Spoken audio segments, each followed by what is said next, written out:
witness melons mating, and you will witness melons being groped. You will also witness them bathing, so we hope you have a robe. Embark on an epic adventure to a mystic location with a breathtaking sunrise within picturesque fields of gold. In a place where the wildlife are pickpockets and tractors are the new tug of war, you will experience a melon-polo match, one like never before. Today, we bring you on an exclusive journey into the unseen life of a melon farmer. Not long ago, I was armed with a DSLR slung over my left shoulder and a tripod over the other. It was like walking through a minefield, blindfolded. The rhythmic boom, set off by yet another boadicea-covered flute, hitting the ground like a continuous Cherokee drum, was the only guidance of where not to step as I cautiously wandered into the deep abyss of darkness. My tractionless Timberlands performed a mini burnout as I struggled to keep up with a seasoned Durant farmer in an attempt to descend from what felt like the summit of Mount Everest. Prudence dictated that I turn back, but my gastronomic curiosity got the better of me as the light morning breeze shifted, giving me a whiff of the strong aroma of the fruit, which served as a mild warning to what lay ahead. Today, I'm armed with a full thermos in my left hand and it's capped filled with aromatic steaming hot coffee in my right. I stood relaxed and awestruck, soaking in the majestic sight that lay before me. 30 acres of misty melon fields spotted with oil palm trees as far as the eye can see, mixed with the musky smell of moist soil. The sun rays gently played over the fields, conjuring the most brilliant of mosaic, glistening like diamonds as they reflected off the fresh morning dew, gradually transforming them into fields of gold. Simple. It's like two teenagers with raging hormones mating, laughed Mr. Chan with a mischievous grin in response to the lost look I wore on my face at the end of his minute-long lecture on the pollination process of watermelons. Mr. Chan is a 50-year veteran in the agriculture industry and tour guide come lecturer for the day. I, however, was mesmerized by a mother and daughter duo going about their daily morning ritual. It begins at approximately 7 a.m., concluding by latest 10 a.m., failing which the flowers would wilt due to the warm morning sun. They would meticulously comb endless rows of creepers, picking and filling their basket with male flowers, then tenderly peeling away the petals to reveal the stamen, which would in turn be used to pollinate the pistils. How difficult could it be? I thought to myself as they handed me a male flower to experience for myself. As the Malay saying goes, bagai kera mendapat bunga. I was showed how to peel the petals off the flower in a beautiful sheet. However, to their utter despair and amusement, I left the numerous flowers I was given in dismal pieces. Although this process could be carried out naturally by bees, it would not yield a similar uniform effect.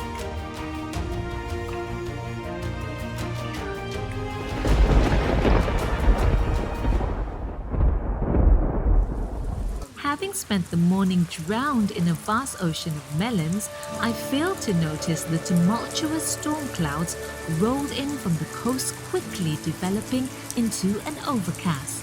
"Have a seat," said Mr. Chan as he cheekily handed me a muddy, empty 20-liter jerry can to balance my bum on and a bottle of water as the skies bared their souls in a merciless downpour.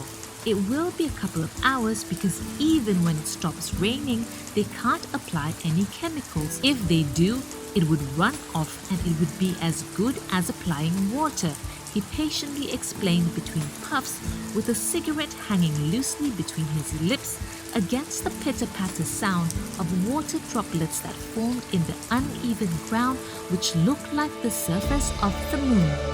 A few bags of chips and a short catnap later, the downpour finally eased, leaving a warm, humid breeze in its wake. "Time to harvest melons," came the booming, hoarse voice of Mr. Chan. I scrambled off the now deformed jerry can I had been warming for the past few hours in fear of being left behind as I had been previously by the durian farmers. Relax. Let the magic unfold before your very eyes. Take a deep breath. Stay where you are and take it all in, he said as he inhaled deeply on yet another cigarette with his eyes closed. Thinking I missed the action once more, my heart sank as I watched 5 farmhands stroll off into the horizon, chatting animatedly whilst widening the gap between us. Moments later, a strange phenomenon began to occur. It looked like the front lines of a formidable battalion marching into battle as they formed an evenly spaced straight line with the first man standing in the middle of the plot and the last at the edge of the planting line. The first man bent down to harvest a huge watermelon from his left and swung it to his right, which was then tossed down the formation till it reached the last person who would place it on the ground at the edge of the dusty road. It was like watching a performance by a synchronized swimming team on land. This process was then repeated as they swiftly swept through the selected watermelon plots, lining each side of the dusty road with long lines of watermelon. "This sure beats traversing and sliding down a slippery hill on my bum," I thought to myself, recalling my rodeo down a durian hill. Today, I stood at the top of a hill, squinting through the zoom lens of my Nikon as the breathtaking events unfolded before me. Moments later, we heard the rasping and occasional misfire from an empty 10-ton truck which had miraculously squeezed through the impossibly narrow path, barely missing the precious melons. It slowed to a crawl for 2 farmhands to climb aboard the back, leaving the other 2 on each side of the road, who started to continuously toss melons into the waiting arms of their comrades aboard the truck as it lumbered along the uneven muddy path like a weird-looking bug. "When you're done gawking at melons, climb aboard," came Mr. Chan's erroneous voice with a cheeky smirk on his face. As he hung off the side of a tractor he had somehow managed to commandeer, looking like Johnny Depp in Pirates of the Caribbean.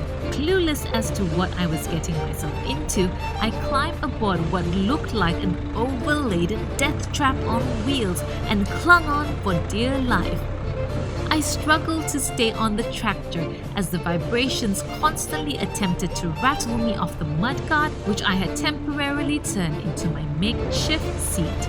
At the same time, it felt like I was in a rock concert with my head bobbing up and down in a head-banging motion, looking like a dashboard bobblehead. Who says you can't attend an outdoor concert during a pandemic? I thought to myself, against the deafening background music from the sputtering engine. Melons are vulnerable to attack by fungus such as powdery mildew and insects such as whiteflies and mites. If left untreated, it would result in a significant drop in yield.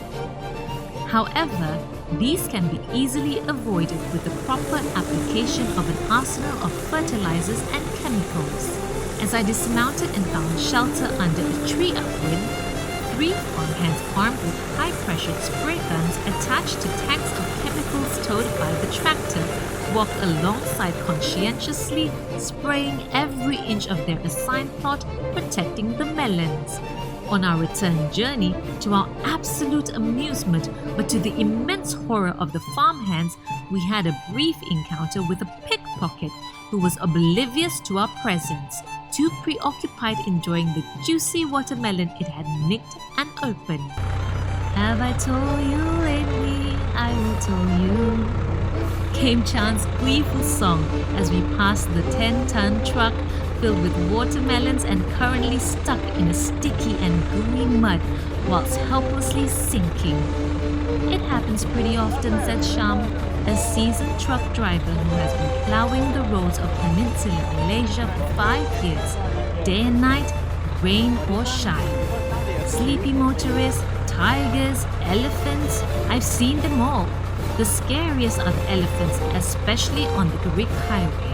The only thing you can do is to wait patiently for them to pass. If you frighten them, they will attack you and your vehicle. By this time, his truck had been set up with a tow line to a tractor which charged forward, gathering speed to pull him out of his sticky situation.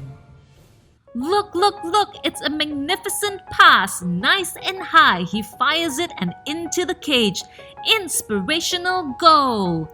Came Mr. Chan's exciting commentary as my gaze traced his outstretched arm and beyond his wagging finger at the melon-polo match between 5 farm hens that was taking place at the other end of the field, with honeydews tossed single-handed and even 2 at a time till it reached the last person.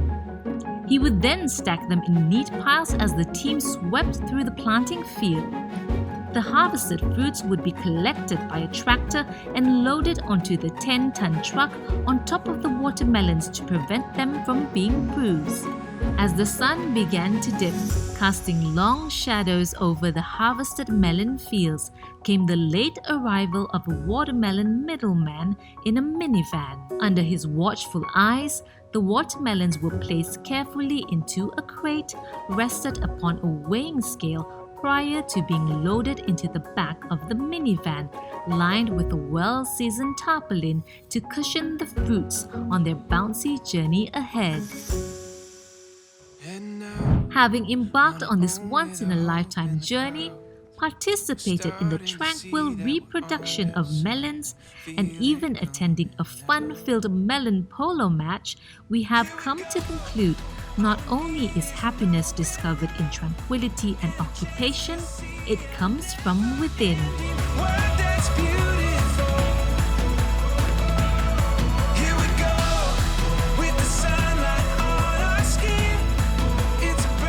Follow our Instagram and subscribe to our YouTube channel for more exciting adventures.